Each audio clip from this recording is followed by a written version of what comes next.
unfortunately, the recording of the post Lazio Juventus didn't work, and I know it's hard to believe it, but it's all my fault. I know nobody will trust me, but yeah, this time it's all my fault. The other guy on my left has nothing to do with it, which is unbelievable.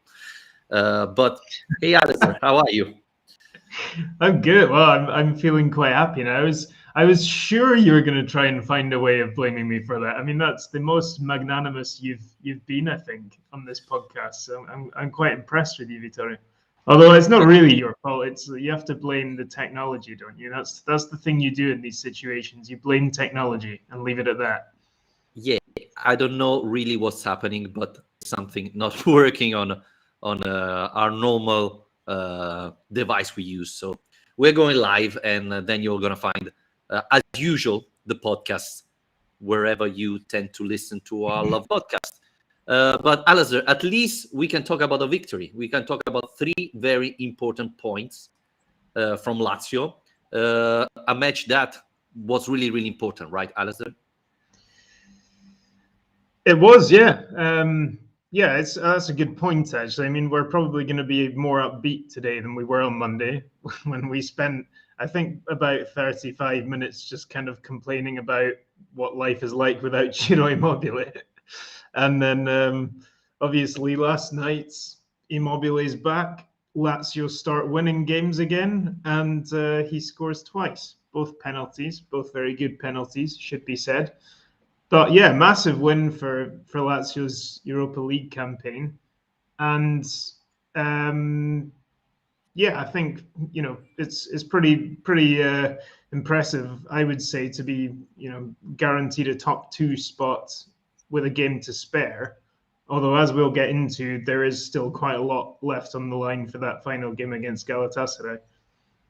But Alistair, the biggest challenge was to win this match, because we said it was the key. Lazio had to win this match to qualify, but to do it with turnover, because Milinkovic-Savic didn't start, Pedro didn't start. There was a lot of rotation. So that was the question mark, right? With the starting 11, I think nobody doubted that Lazio could win this match. But playing the best lineup yesterday would have been a big mistake, considering that Sunday there's Napoli, and we saw a couple of players already tied. Doing it like this, with Patrick starting on the right back and so on, 3-0 without conceding any goal. I mean, that's really, really encouraging. Yeah, and without actually seeming like we were ever going to concede a goal. I mean, without, I don't want to risk sounding like Simone Inzaghi here, but I don't remember Strakosha making a save.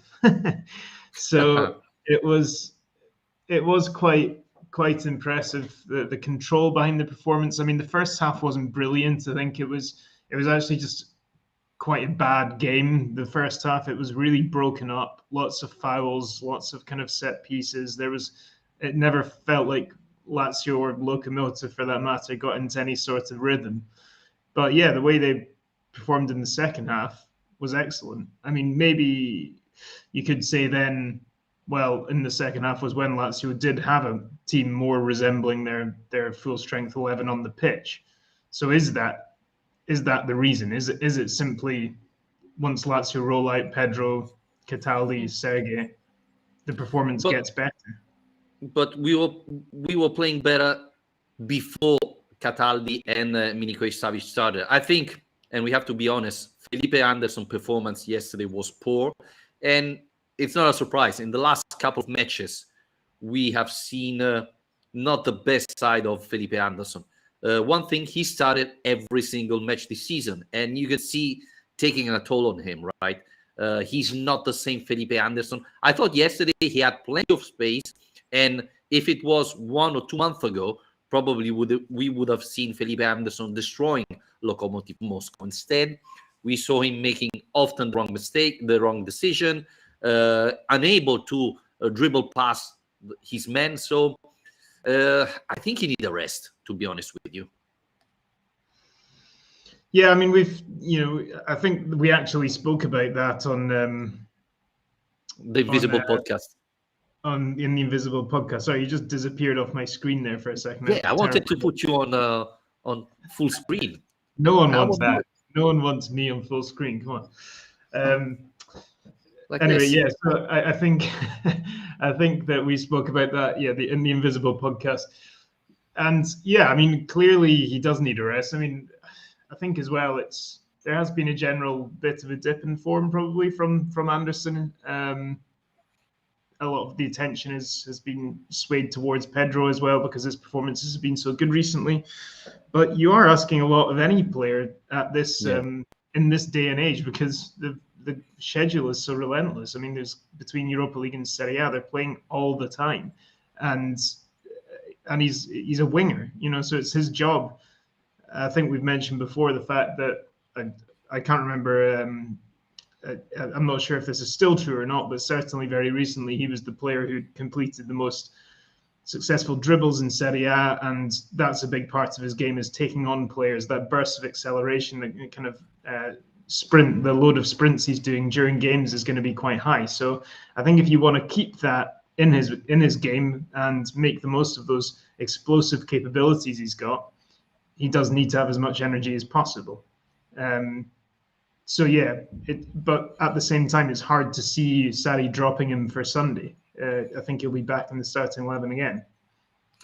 But Alice, we have to say that Zaccagni started yesterday and was probably the best match so far from Zaccagni. It's true that he didn't play that much because of injuries, but you can see that he's improving. You can see that his form is rising. And not only yesterday he got the first penalty, but even in the first half, while Lazio wasn't playing great football, I thought he was playing well. And this is really promising looking forward because we said it, Lazio need to rest the wingers like Felipe Anderson. But before it was pretty much impossible because with Zaccagni out for injury, Sarri didn't have any option. Now with Zaccagni playing like that, Felipe Anderson can rest. Again, as you said, I don't know if it's going to happen Sunday, but we said if Felipe Anderson is the negative note of yesterday's match, I would say that Zaccagni and Basic are probably the most positive thing of yesterday. Not Patrick at right back. We're going to talk about Patrick later, I think. Yeah, I mean, Sarri certainly himself seemed very, very happy with Basic in particular. And, we've said several times now how impressed we've been with the way he's kind of fitted into this team. Considering he's not, playing a load of games, but he's definitely part of that European selection now where he is going to be drafted in for those midweek games as much as possible. And he is a genuine alternative to Alberto and Milinkovic-Savic, which is something that we came into the season worried that we didn't really have. So that's excellent. Yeah, I think all those things are very positive. But, the same thing, we spent a lot of time in the Invisible podcast talking about the difference between Lazio with Ciro and Lazio. And I had these amazing stats with me. It's such a shame we lost it, but I don't have them today, I'm afraid. But the win rate and the kind of rate of goals per game is just completely plummets when he's not near the team. So yeah, I think that we didn't really see anything different, anything more encouraging from that yesterday. Murici came on, did his usual thing. I thought he didn't play that bad. Claudiano, we just spoke about Zaccagni's performance. I thought best game of the season so far for Zaccagni. Again, going back to Murici, who came up in when the match was pretty much over. I thought it was Pedro. Pedro had a chance. He could put the ball in the box where Murici was pretty alone. Instead, he shot on target. That could have changed the season of Murici. I'm a little bit overrating, but I didn't think he played that bad again. So, yeah, wouldn't be so. You're being very patient. I'll give you. I'm running out. I am running out of patience a bit. I know this. I've got to that point. I don't know. I just I've not seen anything different from him. And yes, he's not played an awful lot. It's just more that it's the essential things that we've said before. He can put in as much effort, as much heart into the game as he wants, but he just lacks the quality, and that's the problem. It's playing in these tight spaces where the guys around him are all so technically gifted now, trying to keep the ball on the ground, playing fast, intricate passing cycles, and whenever he tries to get involved with that, it breaks down generally. And you even saw yesterday, he had a good chance, got the ball played into him in the box in a good position, and he just ends up losing control of it and getting closed down. So, yeah, I mean, I just don't think he's a valid Immobile alternative. Talking about Immobile, we exchanged message when we saw the starting 11, and we were both concerned of seeing Ciro starting because we know how valuable he is for this team, and he showed it yesterday, right? Not only scoring the both penalty, but how he played. It was a huge risk because, as we said, till Christmas, Lazio's playing a lot of matches, and without Ciro, it's not the same thing. He simply makes this team better, and we saw it yesterday. But again, it was a huge risk, or do you think that Sarri was comfortable and believed that it wasn't dangerous to risk him? Well, I think we can only hope it wasn't a big risk. We don't really know what state he's in with his injury. I mean, obviously, he did eventually come off once he'd scored the 2 penalties, and Lazio were in a comfortable position. But I think, the game on Sunday against Juventus was such I think at the time we said it was probably the most clear example we've ever seen of Lazio being far less of a threatening team without him. And it was kind of terrifying. It was a terrifying insight into a world without Ciro. And so I think that was the source of our concerns, our worries, is that you don't want to take risks with this because you don't want to risk aggravating anything, making the situation worse. So, yeah, I mean, it didn't seem to be. He was still moving well. He was still seemed to be kind of playing with full fitness, and he didn't have to play the full 90 minutes. So, yeah, you would trust their judgment on that one, I think. Before talking about the biggest surprise for me of yesterday, what do you make of Lucas Leiva's performance yesterday? I mean, it was okay. Do you have strong opinions about this? I don't feel incredibly strong. I thought, especially in the first half, he was slowing down Lazio attacking. Too many touches. In that position, I think you have to be very fast. 1, 2 touches, not more.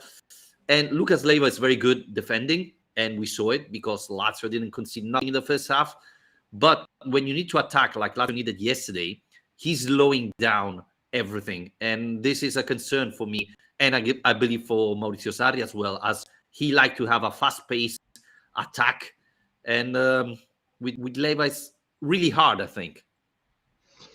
Well, and I think this is a big difference in the change of style from Inzaghi to Sarri as well, is that with Lucas playing in that role in Inzaghi's system, you didn't necessarily need him to be quick thinking and moving the ball out fast because he was essentially there to shield the defense. And under Inzaghi, Lazio moved the ball a lot further, a lot quicker. They played more vertically, more direct.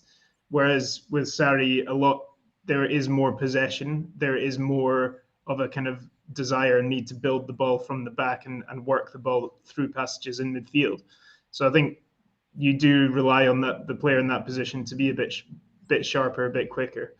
I think he can do that role. Yeah, perhaps you're right, but I'm always right.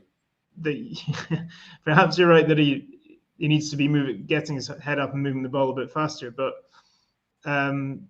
But I think he's still there for a reason, and I don't think it's fair to typecast him as being purely this kind of anchor man, defensive destroyer in midfield, because I think he does have more to his game than that. And I think we've seen that throughout his time at Lazio.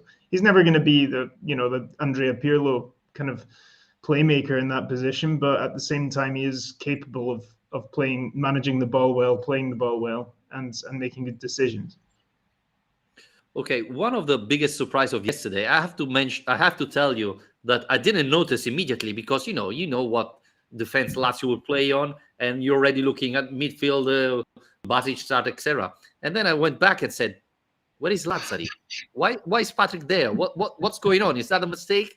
I mean, Patrick never started right back with Sarri, and honestly, in the last couple of years, same thing with Inzaghi. He was a central defender, and then suddenly yesterday, Lazzari didn't start, and I was a little bit surprised, Alistair, because of all the players Lazio have, Lazzari didn't play a lot in the last couple of weeks because he got injured. He just came back last Saturday against Juventus. I don't know why Sarri made that decision, but what's your take on Patrick? Can we consider Patrick like the fourth option as a left or right back, or was it just a test with nothing to take from it? Well, I mean, I remember when Sarri first got appointed and we first started talking about this transition to 4-3-3. That was kind of where I imagined Patrick would be, be the kind of third choice left back / right back and fit into the team there. I didn't expect him to be taking on this role as the third choice centre back that, against all odds, he's ended up getting. So yeah, it doesn't surprise me that much because I mean that's classic. It's a classic move from the Patrick box of tricks. You know, he can do whatever he wants. He plays anywhere, and he's the new Marco Barolo. He's exactly. He's not quite Marco Barolo, but he's under Inzaghi. He played in the back three, but he started playing as a wing back as well, and so yeah, he can be moved into different positions.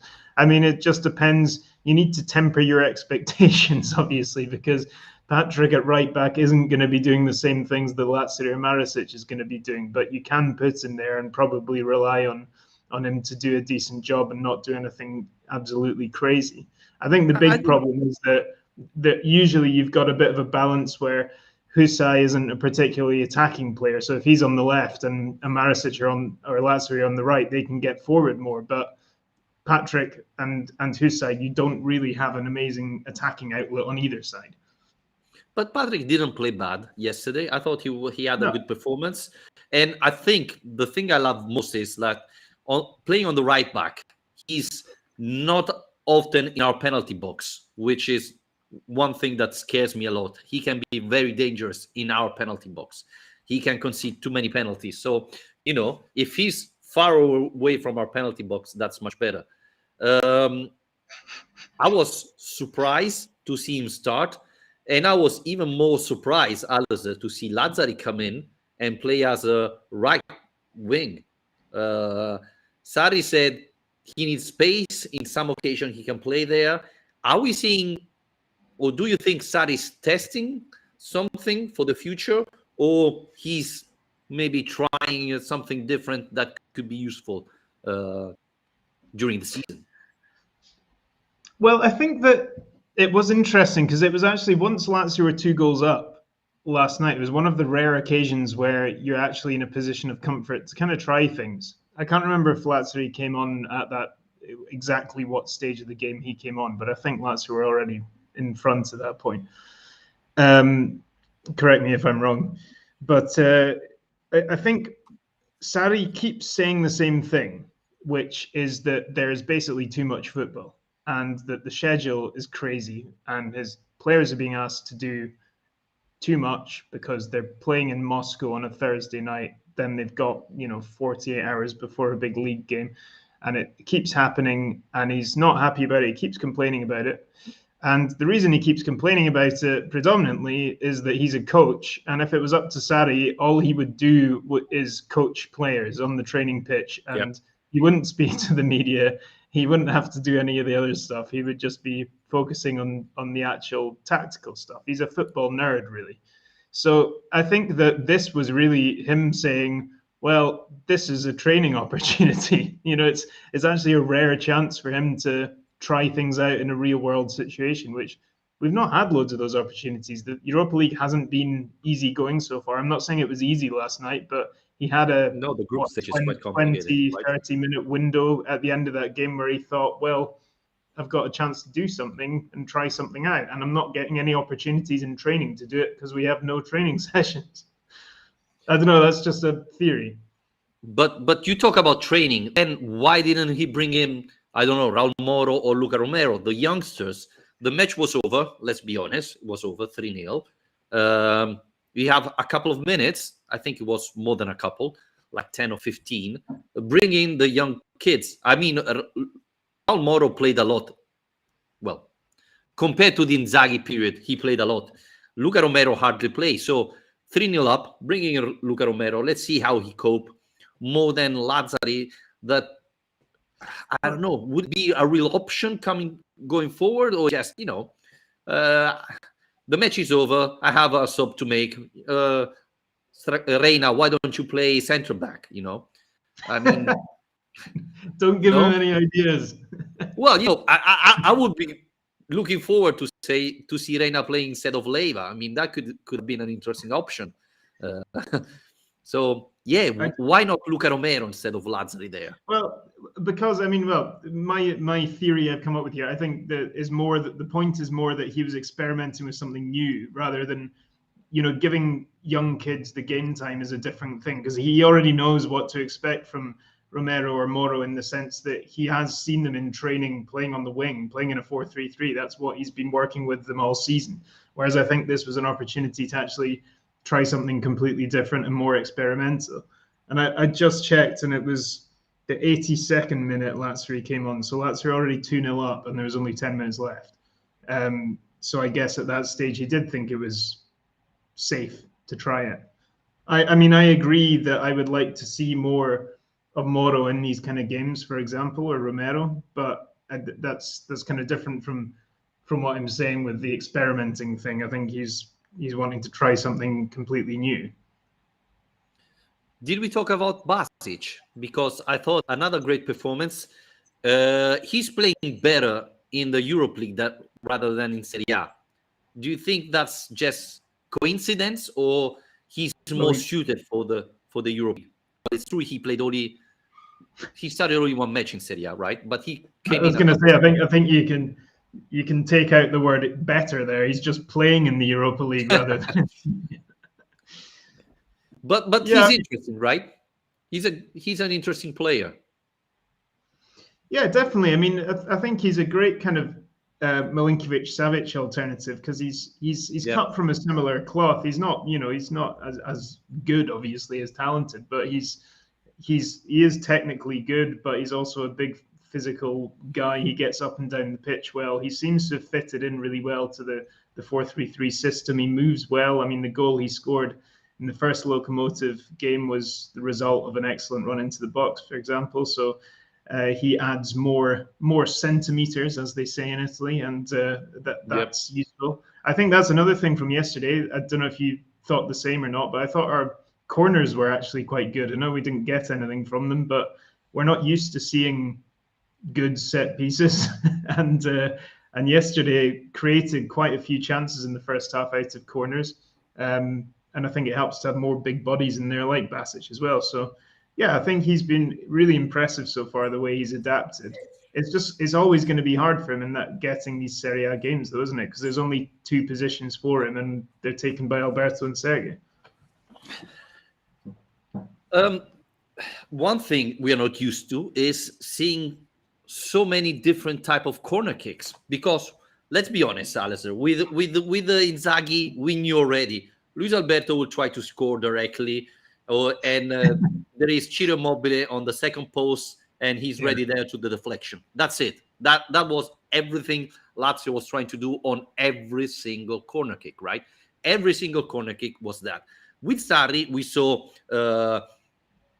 on the first post, on the second, short to Cataldi, or outside to Pedro. We saw a lot of different schemes on corner kick.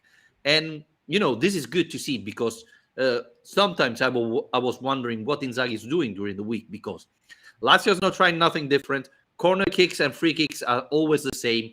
Or Milinkovic-Savic takes it and try to shoot, or someone else does it. Corner kicks, Luis Alberto try to score directly from there. Instead, with Sarri, we are seeing plenty of different schemes, which is encouraging. It's what we want. Yeah, and you absolutely should. I think it's your duty as a football coach to do that. I mean, it is one of the great opportunities in the course of a football match. If you think of how many opportunities you get to be in control of a move that you've rehearsed, corner kicks, free kicks, and throw-ins in the opposition third. If you're actually clever with that and you're organized and you're well rehearsed, those are huge opportunities. It's such a waste when teams don't put proper time and effort into doing that. I mean, it was a big part of Italy's success at the Euros as well. They had a specialist set piece coach who had apparently a book with hundreds of routines, and they would know them all by name and be able to decide what to do when. So yeah, it's good to see because it's something that should be done. Yeah, and I don't know if the stats is updated, but like 50% of goals now comes from free kicks. So, it's very important to surprise the opponent, because if they know what is coming, they can be prepared. And, try different solution depending on even which type of players you have. So I think that's something really important. And again, 3-0 victory, encouraging because we scored a lot, and another clean sheet. I think Basic on the Instagram account of Strakosha said, Mr. Clean Sheet to Thomas Strakosha. Yeah. Let's hope that Sarri read that and he's going to play against Napoli. Or do you think it's impossible? No, Pepe Reina will be straight back in. Don't worry about that.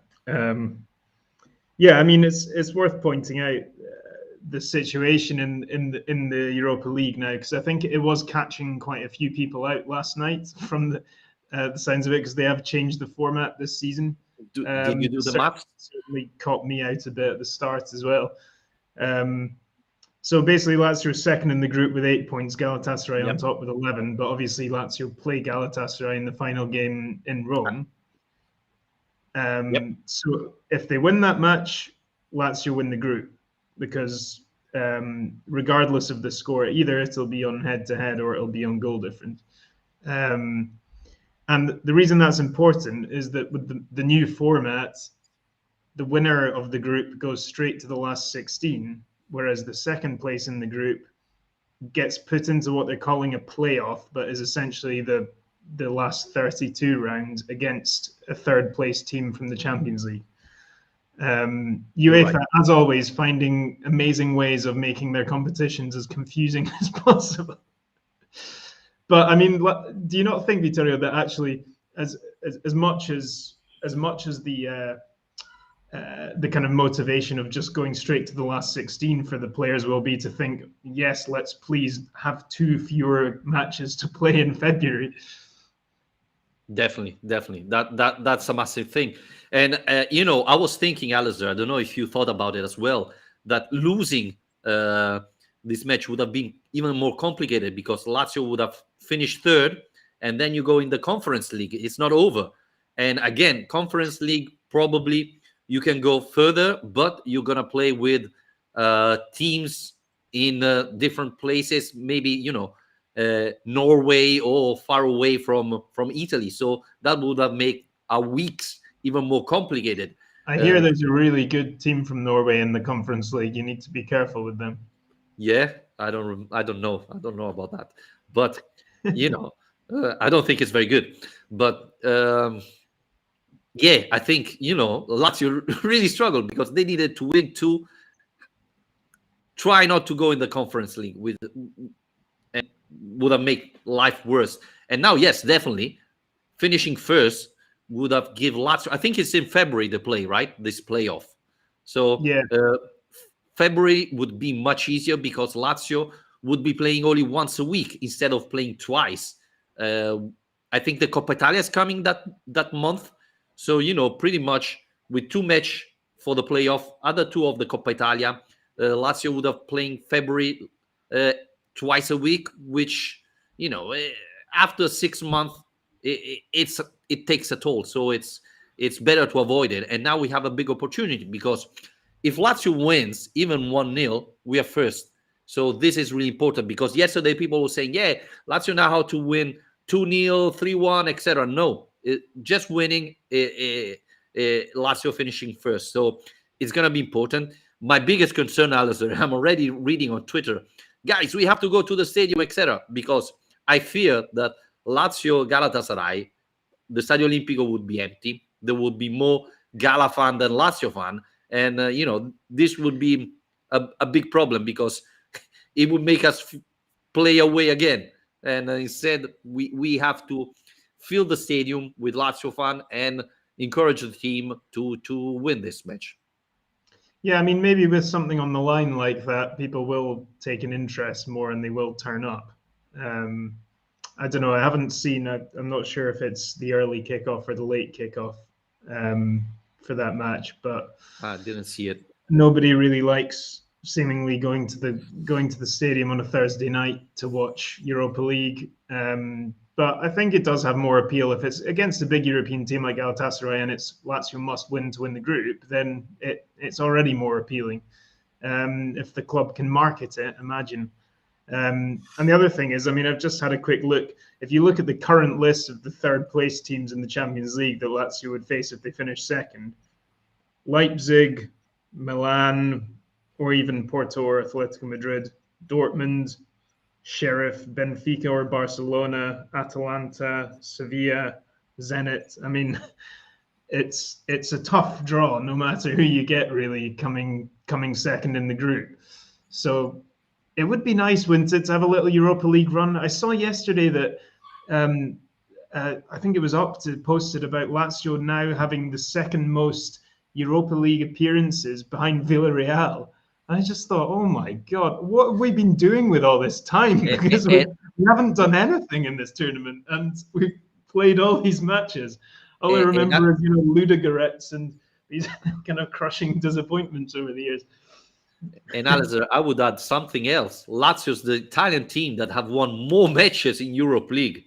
So, it's not only the appearance. We won more than anybody else. And did we ever go that far? I mean, yes, a couple of times, but we could have easily reached a couple of times semifinals. We've been unlucky. No further than, that's the thing. We've never been further than the quarterfinals in the Europa League era. So if we beat Galatasaray, we're automatically equaling the best we've ever done, despite having apparently played thousands of games in this tournament. Because it's directly quarterfinals. They're not. Oh no, sorry. Last 16 is what I meant. Yeah. Okay, yeah. So we're not. That's not true, but we'd be one tie away from it. Yeah. Yeah, I mean that would have been too easy. But yeah, and the other thing, Alistair, we have to be honest. The Serie A this season is very complicated. It could be easier for Lazio to reach the Champions League via Europe League rather than the Serie A, right? I mean, if you win this match, then you have to win. You have last 16 quarterfinals, semifinals, and finals. So there are not that many matches, right?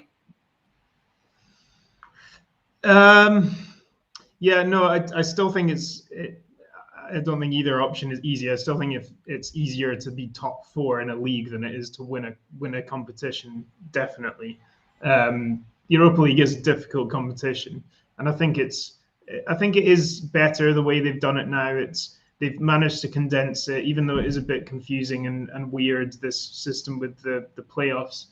I think the quality of teams in it is higher. I think the group stages have been a lot better this year. If you look across the 8 groups, the quality of teams in them is a lot better than it was when they had 12 groups. So the Conference League has helped kind of hoover up some of the teams that were bringing down the quality of the competition. So it is really tough, but it'd just be nice to have some sort of European excitement for a change. I mean, let's be honest. The group Lazio was in was quite complicated. Olympique Marseille, who I don't know how they lost yesterday, should have been not the better team. I think Lazio overall was the better, but the team Lazio was fighting against. And, it's a good team, Olympique Marseille. Plenty of quality players. Galatasaray, maybe it's not the same team of 10 years ago, but it's still a big team, a team with a lot of international experience, and a complicated team to beat.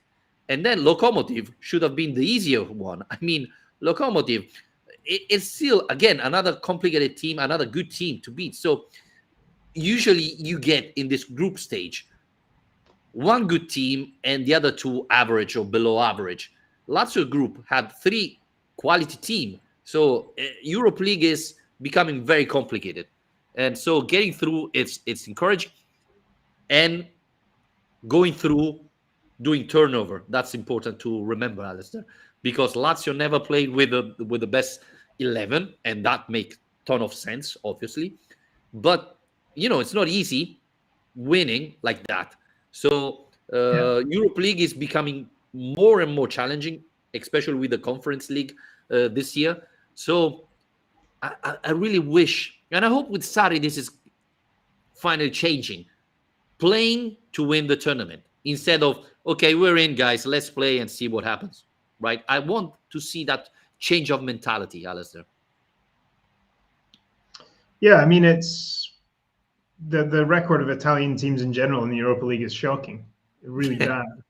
And there was always this kind of idea that the Italians had a kind of superiority complex about the Europa League, which is completely crazy. If you if you look at the recent record of Italian teams in any European competition, it's mad for anyone to have an idea of being above the Europa League. So yeah, I think that it would be fantastic for Lazio to have a nice European run.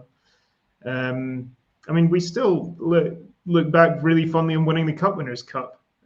So I don't know why people can celebrate a Cup Winners' Cup and then not rate the Europa League as a competition.